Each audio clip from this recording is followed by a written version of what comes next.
Hey everyone, welcome back to another video here on the channel. This week, Hyundai sent me the newly refreshed 2025 Hyundai Santa Cruz and its off-road oriented XRT trim level to test and review for you guys.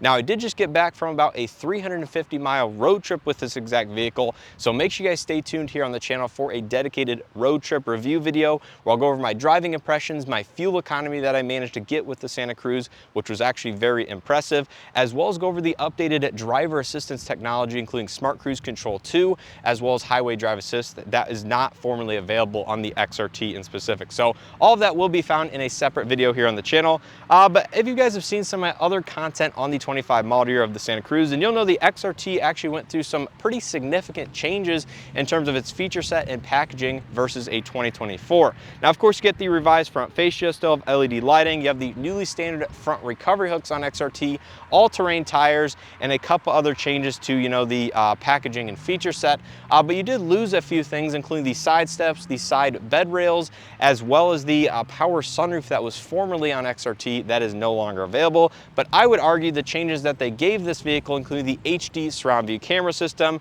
of course you have Smart Cruise Control 2 with highway drive assist, and the other enhancements that of course every Santa Cruz got for 2025 more than makes up for the features that it lost. And in addition to all of that, it actually went down in terms of its MSRP, about $100 cheaper than that of an equivalent 2024. So I really actually think the XRT is a much better value proposition and all-around trim level within the lineup than it was in those previous model years. But in today's video, I want to run through everything I both like and dislike with the 2025 Hyundai Santa Cruz in the XRT trim level, see about everything that is really good at, see about a few things that it's not so good at, or hopefully Hyundai can tweak over the next generation of this vehicle, and just generally give you my thoughts and opinions on it. So without further ado, let's not waste your time and take a look at my likes and dislikes on the 2025 Hyundai Santa Cruz. Now, my first like here with the Santa Cruz XRT has to do with the off-road enhancements they made specifically to the XRT trim level. For the refresh, you get the front recovery points as standard, the Continental all-terrain tires as standard, and Hyundai actually removed the side steps and the side bed rails. And if you are familiar with those side steps, you'll know just how much they may have impacted ground clearance as well as breakover angle if you were to take this vehicle off-road, not to mention how much they actually hurt your shins getting in and out of the vehicle. So I really do appreciate all of these changes that Hyundai made to the XRT to make it just that much more capable than it previously was. Now, sure, Hyundai could go a little bit further by making the, accessory skid plates standard on the XRT to add a little bit more underbody protection to this vehicle for those that may actually want to take it off-road. But even as this vehicle sits, for 25, I think Hyundai made a lot of the right changes to make this vehicle, in this trim level, the one that people should choose if they actually do want to take it down a little bit further the beaten path, or just take it down a gravel road, for example, versus that of the previous model years of the XRT. Now, my second like is going to be the fact that Hyundai made the surround view camera system standard on XRT in addition to the limited. So not only is this going to be helpful on those trails where you might need to see front obstacles or need to see down the side of the vehicle, but you get the blind spot view monitor on the digital dashboard, as well as the surround view camera system on that newly larger 12.3-inch infotainment system. So this is useful both on and off the trails, whether you're in a parking lot, in a garage, or in a dirt trail that you have a nice big rock you're coming up on. I think surround view camera system is way more useful on a daily basis than some of those features that were previously on XRT that Hyundai decided to remove, including the side steps and the side bed rails. Now, my third like with the Santa Cruz has to do with all of the trim levels, including the LED bed lighting, which is SEL activity package or higher. And that's the fact that Hyundai added a physical button here in the trunk space to turn on and off these bed lights if you need to use them for any sort of utility at nighttime, anything like that, without now having to go inside of the actual cab of the truck just to turn the lights on. So you can now turn them on from inside or outside here via this button on the side of the bed. And this is something that not even all full-size truck manufacturers out there offer. So I think Hyundai is actually, thinking about some of these small details that people might actually use on a, daily or weekly basis, whether they're hauling this vehicle, just doing a little bit of camping, or just need a little bit of additional light around the vehicle at nighttime. You can now turn the lights on from the bed and or inside of the truck. Now, my fourth like with the Santa Cruz has to do with the physical shifter. Now, this is something that I really didn't realize until, spending a few days with this truck, that I would actually enjoy it as much as I do. Now, the reason I like the physical shifter versus the shift-by-wire column-mounted, gear selection in the new refreshed Tucson or some of the other Hyundai vehicles, for example, is the fact that the center console is fairly high. So when this is pulled back all the way in drive, it provides a perfect armrest, or handrest, I should say, for your hand to rest upon. And then of course you have the door panel on the other side, and these two surfaces are fairly level with one another. So it feels like a very ergonomic way to drive around, spend time out on the interstate. So I really actually do prefer the physical shift knob here in the Santa Cruz, versus that of the shift by wire. Although I think there are going to be some benefits to the shift by wire, column mounted gear selection here in the center console area, which we will be mentioning here in my dislikes portion, because it isn't all 100% positive about this layout, but it is mostly positive in terms of overall comfort. Now, my next big like about the Santa Cruz is the updates they made to the physical buttons as well as the technology. So as you guys probably know, for 2025, Hyundai added the CCNC navigation or light system, depending on trim level, to the Santa Cruz and the Hyundai Tucson. Now here in this vehicle, you get the 12.3-inch fully digital cluster and the 12.3-inch CC navigation system, which has built-in navigation, wireless, Android Auto, Apple CarPlay, and then Sirius XM, AM, FM, USB, Bluetooth inputs, and of course does come with BlueLink Plus, which is free for the lifetime of the first owner. Now, in addition to these technology enhancements, they brought back mostly physical hard touch buttons and knobs. So you have a volume and tune knob, all of your shortcut buttons for the infotainment radio system, some buttons for the dual zone automatic climate control, and then this small touch screen right here for your heated ventilated seats, heated steering wheel if equipped, and then some of the other HVAC controls. And honestly, this is so much better than the outgoing, touch capacitive panel that was previously found in the Santa Cruz and the, Hyundai Tucson, that after spending a week with this, I don't think there's any way that I could recommend some of those older model year vehicles, just due to how frustrating, the infotainment and, buttons are here in the center console area. And then you throw in some of the other enhancements to the steering wheel stuff. And I think all around, the technology as well as the physical hardware on the interior is far superior here in the 2025 models. Now, continuing on with some of the updated technology and feature set, my next like with the Santa Cruz is the fact that BlueLink is now standard across every single trim level. Now, in addition to this, BlueLink Plus is free for lifetime of the first owner of the vehicle. Now, if you guys are unfamiliar with BlueLink, essentially it's Hyundai's, smartphone app integration within their vehicles. So you can, track the vehicle, lock, unlock, remote start, climate control settings, heated seats, etc. can all be done through the smartphone integration. And like I said, that is basically free, or is free for the lifetime of the first owner. Now, we don't know exactly what lifetime means from Hyundai. Essentially, it's whenever the cellular connection or, providers of that cellular connection can no longer support the technology. But I would expect, roughly at least 10 years or so of this, to be included with your vehicle. And I think that is absolutely fantastic. So in addition to all those technology enhancements, BlueLink Plus is not only standard across the board, but free for the first owner, with expanded benefits for not only used people, but also certified pre-owned units of this vehicle as well, once they do hit the market. So really good on Hyundai for offering BlueLink Plus. And, with that updated technology, it really does set the bar even higher. Now, my next like here with the Santa Cruz is actually something I discovered during my 350-mile road trip with this vehicle, and I didn't realize how much it would impact overall comfort of the front seats. But that's the fact that the XRT does not include the silver accent trim piece that is found on the limited Santa Cruz as well as the limited Tucson. So if you guys are familiar with some of my other videos on the channel, or these vehicles in general, you'll know the limited trim level of both of these vehicles include that silver piece that is integrated into the backrest portion just below the headrest on the front seats. Now, the XRT, as you can see, does not feature that trim piece, but it does have the cool XRT embossment in that area. And I actually, realized these seats are more comfortable than those limited seats, solely because they don't have that trim piece. Now, this will not impact every single person out there. It basically just depends how your back fits against the actual seat and that trim piece that's integrated in them. My back actually did rub up against it very lightly, but it was something that you actually felt and noticed, where here in the XRT, it is just a smooth H-Tech surface. You don't have any of that hard plastic that your back can actually potentially, rub up against.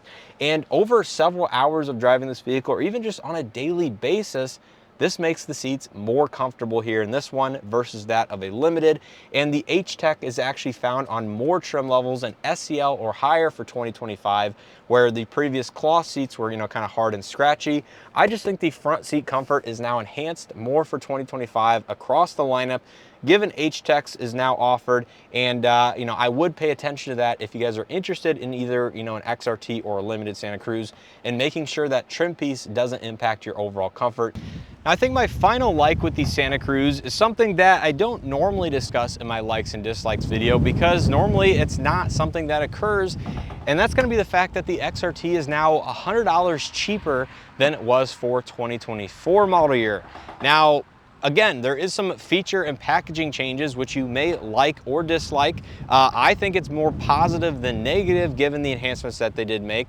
The only negative, I think, is the loss of the power sunroof, but some people don't want a sunroof. So now you can get a very, very well-equipped Santa Cruz XRT without a sunroof, a lot of the other driver assistance technology that is found on the Limited in this vehicle for cheaper than 2024. So I think that's a win-win situation, but you guys will have to let me know your thoughts and opinions on that down in the comment section below. So I think that's pretty much gonna do it here for all my likes with the Santa Cruz. Now let's get into my handful of dislikes, some of which are simple as software tweaks, but a couple of them do regard the design of this vehicle. Now, my first dislike with the Santa Cruz is gonna be the fact that it has a manual sliding rear window. Here you can see on the SEL activity trim levels or higher. Now, I say this as a dislike because if you don't actually use this feature on a daily basis, then you kind of disregard this dislike. But the Ford Maverick that I reviewed and tested on the channel did have a power sliding rear window, and I used that feature nearly every single time I drove the truck and the weather permitted. Now with the Santa Cruz, sure, I could reach back and stretch my arm back there, or simply open it before I go for a drive, but there's no way to easily shut it then during your drive if by some reason you do want to close up the cabin and don't want the noise or weather coming inside the truck. So if they would add a power sliding rear window to the Santa Cruz, that would be absolutely phenomenal. Would also bring it more in class and more in line with what the Ford Maverick offers, and I would actually love to use that feature on a daily basis. Now, my next dislike with the Santa Cruz also has to do with this rear glass, and more specifically the rear visibility. Now here you can see I've set up my tripod. That's roughly about 5 feet or so off of the ground, and we'll come inside the truck, look out the rear mirror itself, and see if we can actually see that. And yes, we can. Now, I actually debated about putting this in the video because at the end of the day, it's not a huge deal. It's kind of a marginal issue. But I do wish the rear window was just a couple inches lower and allowed for a little bit more visibility out the back end of the truck. Now, this issue would be 100% solved if they offered a digital rear camera mirror on the Santa Cruz, but unfortunately that is not available here in this current generation. But essentially my issue with it is it almost feels like there's a hump, or you're like trying to look over the tops of the rear seat or that bed area just to see cars directly behind you. Now, if they're more than a car length behind you, there's absolutely no issue seeing out the rear window. It's mainly just seeing objects that are fairly close to the actual tailgate or rear end of the truck. And, it would just make it a little bit better, like I said, if that window was a little bit lower. Now, my next dislike with the Santa Cruz applies to pretty much all Hyundai vehicles after roughly the 2020 model year or onwards, depending on the generation. And this is when you're using Android Auto and I assume Apple CarPlay as well, and listening or streaming music. Now, the steering wheel buttons for the Seek and Track are on the right side now in the Santa Cruz.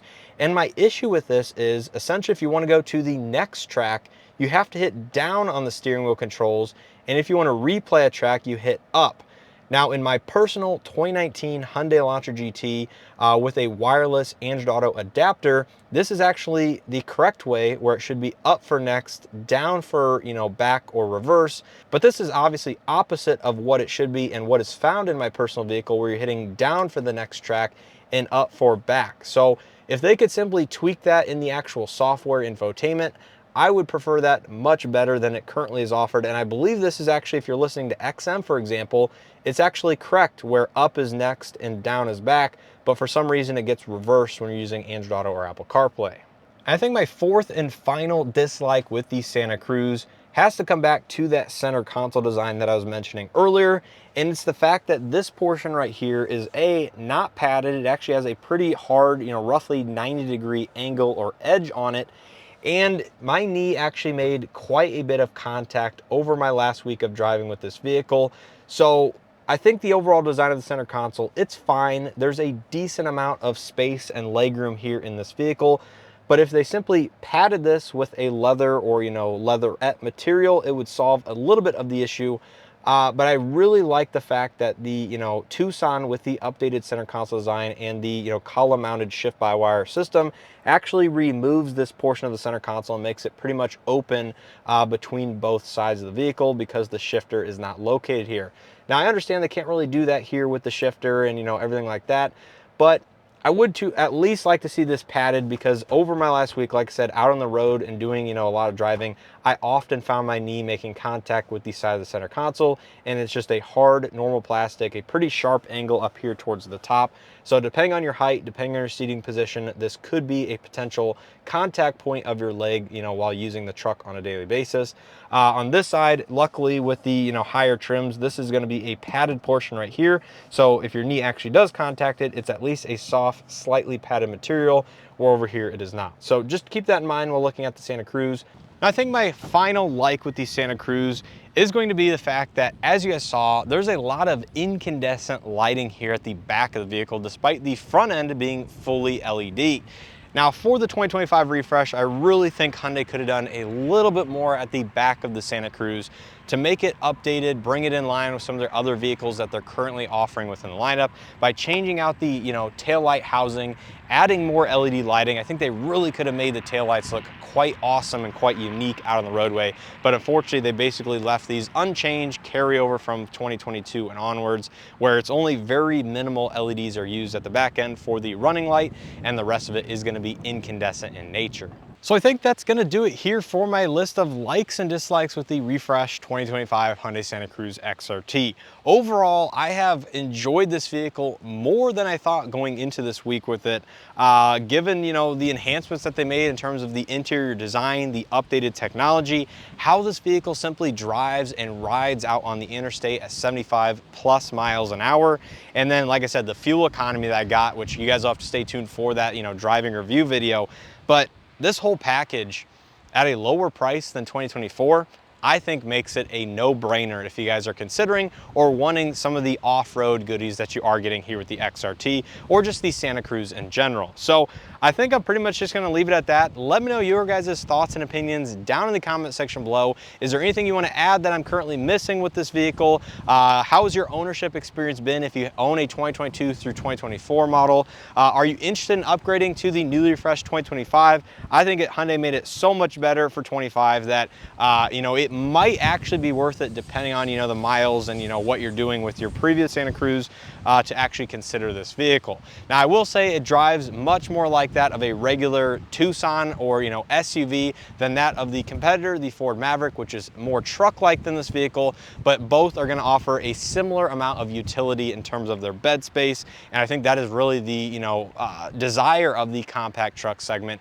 is going to be the fact that they drive fairly car-like or SUV-like, especially here with the Santa Cruz, and you still get some utility out of that 4-foot bed in the back of the vehicle. So I want to give a huge thanks to Hyundai for providing this vehicle for me to drive up to the Mama Fall Fest, as well as drive for the week to test and review. Like I said, leave your thoughts and opinions of the Santa Cruz down in the comment section below. Stay tuned and check out content I have already posted on other trim levels of the 2025 model year. If you guys are curious or want to know more about it, I do have a lot of coverage on the Santa Cruz, as well as other Hyundai models already posted on the channel. And as always, I appreciate the continued support and allowing me to create these videos for you guys. If you guys want to support the channel even further, consider becoming a channel member to get early access to most of the content that I do put out, as well as use the Amazon affiliate link down in the description of every single video, where you simply click on that before making a purchase on Amazon, and it's no additional charge to you. So like I said, let me know your thoughts and opinions in the comment section below, and as always, hope to see you guys in the next one.